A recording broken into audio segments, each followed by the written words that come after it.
But if we're so lazy, if we're so careless, that we do not seriously follow hard after the Lord, and we just say, well, I wish God will use me, I hope God will use me. My brother, my sister, it doesn't work like that.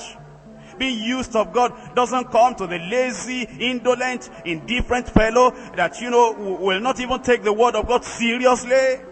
You cannot deceive God. And if God doesn't give you the key to open the doors to the Gentiles to come into the kingdom, you can never open the door. You may have all the methods, you may write up the messages, you may have the machinery and the methodology, you may have the administration, and you may be able to, even by public effort, by promotional effort, be able to gather people together into large, great meetings. You will never be used of God.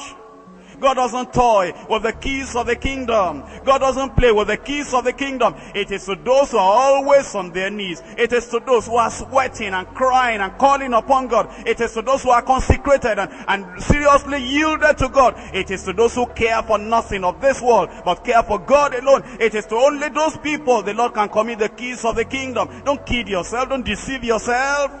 Any minister in the Deeper Christian Life ministry, the Lord is not just watching for the name Deeper Christian Life Ministry. I hope you're intelligent enough to know that the Lord is not saying, well, because it's Deeper Life, even though he's careless, even though he doesn't pray, even though he's not having a strong persuasion, even though he's not really following hard after me, just because it's Deeper Life, that because of that I will use him. There is nothing like that. You can be called by whatever name, apostle or bishop. You can be called by whatever name, superintendent or coordinator. Whatever the name is, if you do not have the secret prayer, always on your knees, you will never amount to anything before the Lord. But there are so many people, and they're in this church. All they know is that, well, we started it together. We're old members.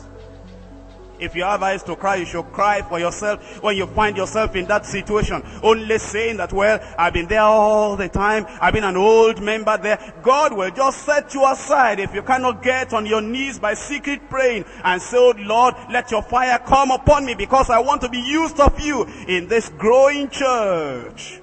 God will rather raise up a stone to declare his glory. God will rather use the jawbone of an ass. God will rather use a little David, and God will rather bring a Joseph from the prison to come and declare the glory of his name and to convert people to him, rather than use a person who is just sitting in the church warming the bench and is not serious to follow after the Lord. If you are going to be used of God, you cannot take God for a ride. You cannot play with the things of God. You have to get on your knees and be a man of secret prayer. That's the point I'm making. In Luke chapter 18, reading from verse 1. And he spake a parable unto them to this end, that men ought always to pray and not to faint. You want to be used of God?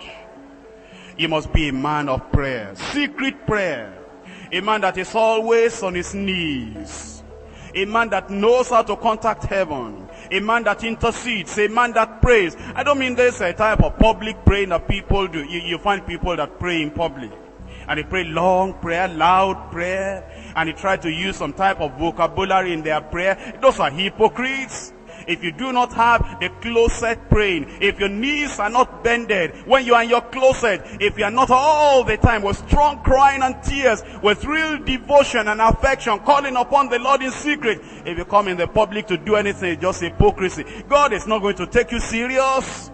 But when you are a man of secret prayer and you are seeking after the Lord, and the more you pray, the more you are humble, the more you go down, the more you are crucified, the more you are just nailed to the cross, the more you bind your sacrifice on the altar, the more the tears will be flowing, the more your heart will be softened, the more you'll have the vision of heaven, the more you'll be hearing of the purpose, the plan of God. If you're a man of prayer, and you will never be tired, a man that is praying, a man that is waiting upon the Lord, the body may be tired, but his spirit is always awake. Call him at any time. He has authority over the devil, over sickness. He has authority anywhere. Anywhere you put him, you can put him in the jungle, he can preach the gospel. You can put him in a particular state, he can preach the gospel. You can put him in a city, he'll be holding meetings, and he'll be drawing multitudes to the Lord. If he's a man of secret prayer, If there's a one that cannot pray, that will say, well, my station is difficult, my state is peculiar, my local government area will not yield to the gospel, our city is so worldly, they will not listen to the preaching of the gospel. My brother, my sister, is because